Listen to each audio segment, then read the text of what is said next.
ನಮಸ್ಕಾರ, ನಾನು ನಿಮ್ಮ ಭಾಗ್ಯನಾರಾಯಣ ಬೊಗ್ಗವರಪು. ನೀವು ನೋಡ್ತಾ ಇದ್ದೀರಿ ಸುದ್ದಿ ಸರ್ಕಲ್. ನಟ ಸೈಫ್ ಅಲಿ ಖಾನ್ ರಾಜವಂಶಸ್ಥರು. ಅವರು ಹಿನ್ನೆಲೆ ರಾಜವಂಶದಿಂದ ಬರುತ್ತೆ. ಹಾಗಾಗಿ ಅವರ ಹೆಸರಿನಲ್ಲಿ ಸಾವಿರಾರು ಕೋಟಿ ರೂಪಾಯಿಗಳ ಆಸ್ತಿಗಳಿದ್ದಾವೆ. ಅದರಲ್ಲಿ ಸುಮಾರು 15,000 ಕೋಟಿ ರೂಪಾಯಿಗೆ ಬೆಲೆ ಬಾಳುವಂತಹ ಆಸ್ತಿಗಳನ್ನ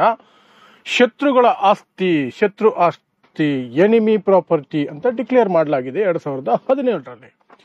ಅದರ ವಿರುದ್ಧ ಸೈಫ್ ಅಲಿ ಖಾನ್ ಕೋರ್ಟ್ಗೆ ಹೋಗಿದ್ರು. ಈಗ ಕೋರ್ಟ್ ಸಹ ಅವರ ಅರ್ಜಿಯನ್ನು ತಿರಸ್ಕರಿಸಿದೆ. ಆ ಮೂಲಕ ಸೈಫ್ ಅಲಿ ಖಾನ್ ಆಲ್ಮೋಸ್ಟ್ 15,000 ಕೋಟಿ ರೂಪಾಯಿಗಳ ಆಸ್ತಿಗಳನ್ನ ಕಳೆದುಕೊಂಡ ಹಾಗೇನೆ. ಮುಂದಿನ ಪ್ರಕ್ರಿಯೆಗಳು ಆಪ್ಷನ್ಗಳಿದ್ದಾವೆ.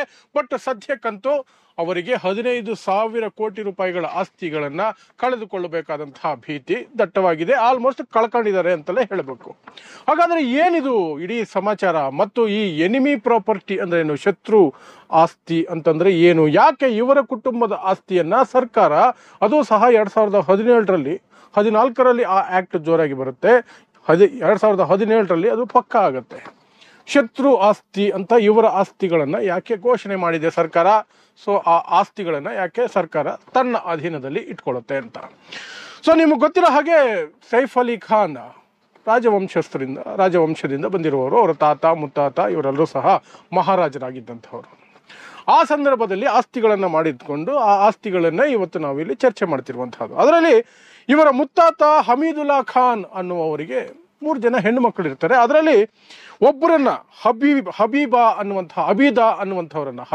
ಅನ್ನುವಂಥವ್ರನ್ನ ಇವರು ವಾರಸುದಾರರನ್ನಾಗಿ ಮಾಡಿರ್ತಾರೆ. ಯಾರೋ ಹಮೀದುಲ್ಲಾ ಖಾನ್, ಸೈಫ್ ಅಲಿ ಖಾನ್ ಅವರ ತಾತನವರ ಅಪ್ಪ. ಸೊ ಅವರ ಮಗಳನ್ನ ಹಬೀದಾ ಅನ್ನುವರನ್ನ ಆಸ್ತಿಗೆ ವಾರಸುದಾರರನ್ನಾಗಿ ಮಾಡಿರ್ತಾರೆ. 1949ರಲ್ಲಿ ಆ ರಾಜವಂಶ ಭಾರತದೊಂದಿಗೆ ವಿಲೀನ ಆಗುತ್ತೆ. ಸೊ ಭಾರತ ಬೇರೆ ರಾಜ್ಯಗಳು, ಸಾಕಷ್ಟು ಸಂಸ್ಥಾನಗಳಿದ್ವಲ್ಲ, ಮೈಸೂರು ಸಂಸ್ಥಾನ ಆಗಿರ್ಬೋದು, ಹೈದರಾಬಾದ್ ಆಗಿರ್ಬೋದು, ಎಷ್ಟು 500ಕ್ಕೂ ಹೆಚ್ಚು ರಾಜರುಗಳು ಇದ್ದರು ಬ್ರಿಟಿಷರು ನಮಗೆ ಸ್ವತಂತ್ರವನ್ನು ಕೊಟ್ಟಾಗ. ಆ ಸಂದರ್ಭದಲ್ಲಿ ಬೇರೆ ರಾಜ್ಯರ ಹಾಗೆ ಈ ರಾಜರು ಸಹ ಭಾರತದೊಂದಿಗೆ 1949ರಲ್ಲಿ ಅವರು ವಿಲೀನ ಆಗ್ತಾರೆ. ಆದರೆ 1968ರಲ್ಲಿ ಒಂದು ಯುದ್ಧ ಆಗುತ್ತೆ, ಭಾರತ ಪಾಕಿಸ್ತಾನದ ನಡುವೆ ಯುದ್ಧ ಮುಗಿಯುತ್ತೆ. ಆ ಸಂದರ್ಭದಲ್ಲಿ ಭಾರತ ಒಂದು ನಿರ್ಧಾರಕ್ಕೆ ಬರುತ್ತೆ. ಯಾರೆಲ್ಲ ಭಾರತವನ್ನ ಬಿಟ್ಟು ಪಾಕಿಸ್ತಾನಕ್ಕೆ ಹೋಗಿದ್ದಾರೋ ಪಾರ್ಟಿಷನ್ ನಂತರ, ಅವರ ಆಸ್ತಿಗಳು ಇಲ್ಲಿದ್ರೆ ಆ ಆಸ್ತಿಗಳನ್ನ ಮುಟ್ಟುಗೋಲು ಹಾಕೊಳ್ತೀವಿ, ಶತ್ರು ಆಸ್ತಿ ಎನಿಮಿ ಪ್ರಾಪರ್ಟಿ ಅಂತ ಡಿಕ್ಲೇರ್ ಮಾಡ್ತೀವಿ ಅಂತ ಆಗಿನ ಸರ್ಕಾರ 1968ರ ಭಾರತ ಸರ್ಕಾರ ಘೋಷಣೆ ಮಾಡುತ್ತೆ. ಆ ಹಿನ್ನೆಲೆಯಲ್ಲಿ ಚರಿತ್ರೆಯನ್ನು ತೆಗೆದು ನೋಡಿದಾಗ ಈ ಹಮೀದುಲ್ಲಾ ಖಾನ್ ಅವರು ವಾರಸುದಾರರು ಅಂತ ನೇಮಕ ಮಾಡಿದ್ರಲ್ಲ, ಹಬೀದಾ ಅನ್ನುವಂತಹ ಮಗಳು, ಅವರು ಪಾಕಿಸ್ತಾನಕ್ಕೆ ಹೋಗ್ಬಿಟ್ಟಿರ್ತಾರೆ. ಹಾಗಾಗಿ ಅದು ಶತ್ರು ಪ್ರಾಪರ್ಟಿ ಆಗತ್ತೆ, ಶತ್ರುಗಳ ಆಸ್ತಿ ಆಗತ್ತೆ ಅಂತ. ಈ ಹಬೀದಾ ಅನ್ನೋರು ಯಾರು ಅಂದ್ರೆ ಸೈಫ್ ಅಲಿ ಖಾನ್ ಅವರ ತಾಯಿಯ ಅಕ್ಕ. ಸೊ ಈಗ ಏನಾಗುತ್ತೆ, ಕಾಗದ ಪತ್ರಗಳನ್ನ ಮತ್ತೆ ತರಿಸಿ ಪಟೋಡಿ ಕುಟುಂಬ, ಸೈಫ್ ಅಲಿ ಖಾನ್ ಅವರ ತಾತ ಮನ್ಸೂರ್ ಅಲಿ ಖಾನ್ ಪಟೋಡಿ ಅವರ ತಂದೆ ಆದ್ರೆ, ಅವರ ತಂದೆ ಇದ್ರಲ್ಲ, ಅವರು ಕಾಗದ ಪತ್ರಗಳನ್ನು ತೆಗೆದುಕೊಂಡು ಬಂದು ಒಂದಷ್ಟು ವಾದವನ್ನು ಮುಂದಿಡ್ತಾರೆ. ಹಬೀದಾ ಅವರನ್ನ ನಾವು ಆರಂಭದಲ್ಲಿ ನಮ್ಮ ತಂದೆಯವರು ವಾರಸುದಾರರನ್ನಾಗಿ ನೇಮಿಸಿದ್ದು ನಿಜ. ಅವರು ಪಾಕಿಸ್ತಾನಕ್ಕೆ ಹೋದ ತಕ್ಷಣನೇ ಅವರ ಇನ್ನೊಂದು ಮಗಳಾದಂತಹ ಸಾಜಿದಾ ಅನ್ನುವವರನ್ನ ವಾರಸುದಾರರಾಗಿ ಬದಲಾಯಿಸಿದ್ದೀವಿ. ಅದು 1968ಕ್ಕೆ ಮೊದಲೇ ಆಗಿತ್ತು ಅನ್ನುವ ವಾದವನ್ನ ಪಟೋಡಿ ಕುಟುಂಬ ಇಡುತ್ತೆ, ಸೈಫ್ ಅಲಿ ಖಾನ್ ಅವರ ಕುಟುಂಬ ಇಡುತ್ತೆ. ಅವಾಗ ಅವ್ರ ತಾತ ಇಡ್ತಾರೆ.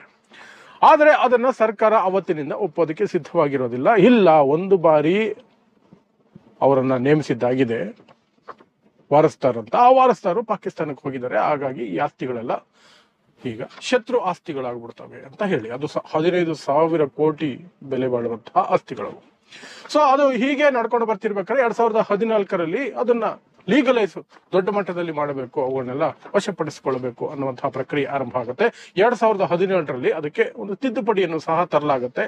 2017ರಲ್ಲಿ ತಿದ್ದುಪಡಿ ಏನು ಅಂದ್ರೆ, ವಾರಸುದಾರರು ಯಾರೇ ಆಗಿದ್ರು ಅವರಲ್ಲಿ ಒಬ್ಬರು ಅಲ್ಲಿಗೆ ಹೋದ ತಕ್ಷಣನೇ ಎಲ್ಲ ಆಸ್ತಿಗಳು ಸಹ ಅವು ಶತ್ರು ಆಸ್ತಿಗಳಾಗ್ಬಿಡ್ತವೆ.